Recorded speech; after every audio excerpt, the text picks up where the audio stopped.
Now continuing. Apanipadoham ajindya shaktihi pashyamya jakshu sashrunomya karnaha aham vijanami vivikta rupaha najasti vetta mama chisataham. Apanipadoham. In me, there is no instruments like pani, pada, hands and legs.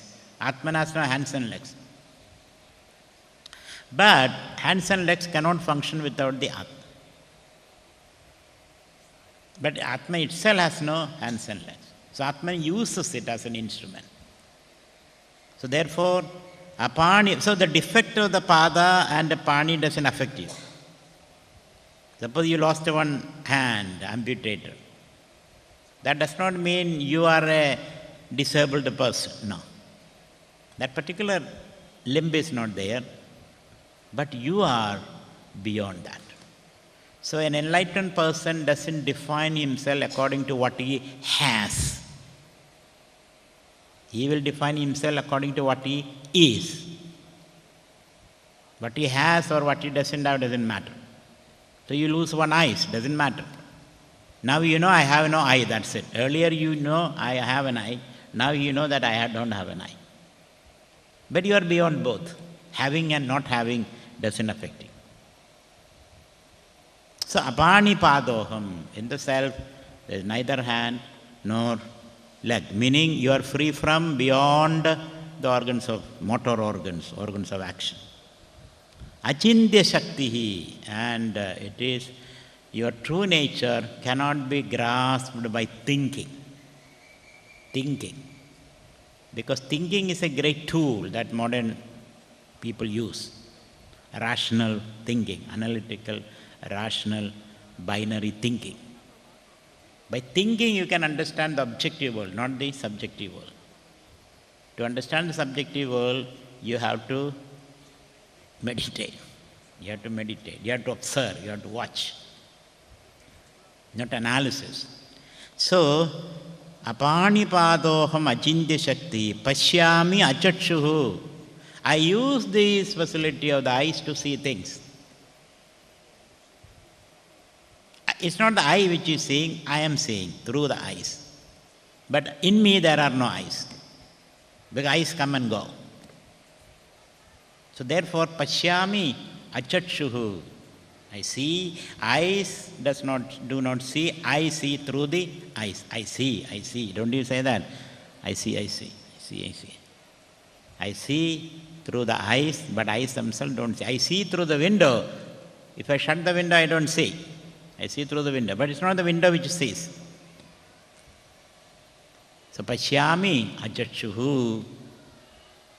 In me there are no eyes. So if when eye is gone, it doesn't affect me. Na sa shrunomi akarnaha. I hear without the ears. In me there are no ears, but I see. Meaning the ears cannot hear without me. Aham vijanami vivikta rupaha. And I know everything. In me every knowledge happens. I am vijanami. Vivikta rupa, I am very subtle. Vivikta rupa, I am very subtle. Very subtle. Najasti vetta mama chissadaham. So I know everything, but nothing knows me.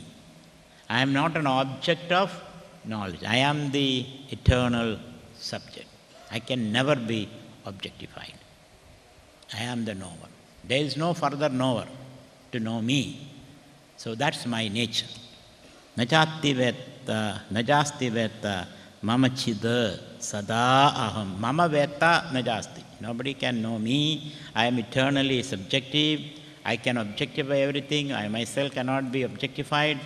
And because I am chid sada aham, I am always chid. I am always light. So let me take the example of the light. The light illumines itself and illumines everything, isn't it? Nothing illumines the light. Light illumines itself luminous and illumines other objects. That's your stage. Chissadaham.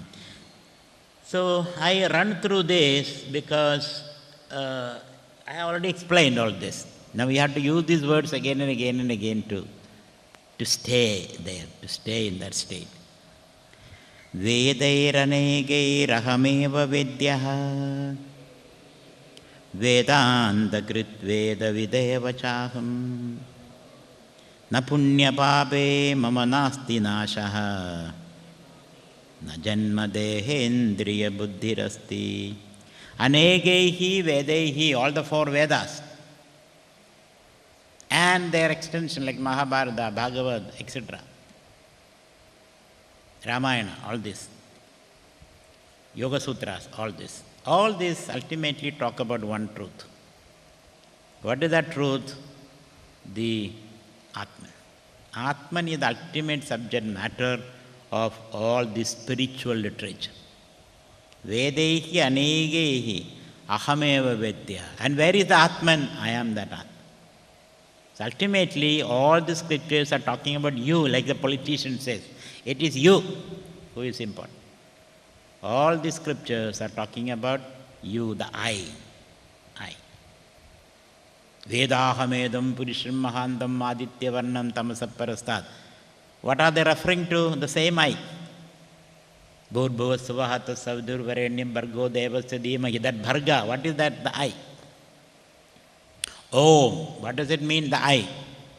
So ultimately, all these spiritual literature are focusing on the self. That is the subject matter there. So Vedehi anegehi ahameva vedya. Vedanta kridha Veda videvacha. And when you study the Veda, who is studying the Veda? I. What is the Veda talking about? Me. So the one who study the Veda, the ignorant I, that ignorant I study the Veda and ignorance is removed and the I is revealed. Vedanta kridha. And who conceived all the Vedas? Me. It's a divine monoact. You created the Veda, you are talking about yourself, and finally you who study the Veda, you yourself. So why all this? Why all this? Some young men ask, why all this? Why all this? This is how the existence discovers itself on an ongoing basis. By creating structures, exploring itself, and creating more structures, exploring itself, creating dualities, collapsing dualities. Existence enjoys itself. It's a play of consciousness.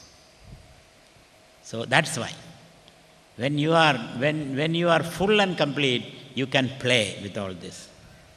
So why it doesn't just sit down quietly? Why doesn't sit down quietly? Because it's overflowing with energy. Overflowing with energy.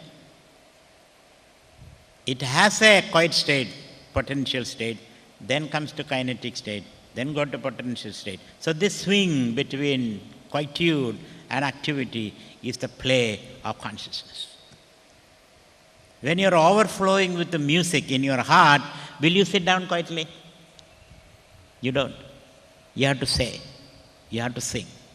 So the Brahman is overflowing with energy, with ideas. So it wants to play, display. If you have no music in your heart, you will sit quiet. Why are you sitting? Why are you not singing? Because I don't know singing. But if you know it, then you'll have to say it. You'll have to express it. A cow, its udder is full of milk. The cow has to shed the milk. It's a barren cow, there is no milk. So Brahman is so full. It has to overflow. It has to express. It has to play. Like children. Children are so full of energy. They run around for no reason. It runs there, run here, and the parents are so tired because they have no energy. So Brahman is full of such energy, and that you are. So you create your own structures, your own field. Jagatrayam sambhava nartanastali nadadi rajocha atra parashiva swayam sabha nada ranga idi vyavasthidihi surubada shakti yudat prayutta. Like Shiva. Shiva creates his theatres, field. Shiva creates his audience. Shiva dances. Then when the whole thing is over, he meditates. Again he wakes up. Again he dances. So this is the play of Brahman. Leela Nyayavadha, he says. So don't ask me why Brahman is doing all this. For him, there is no effort. There is no effort. It is effortless. Effortlessly, all thing is happening. So you also, when you are full of energy, you will express it. Brahman is of eternal energy.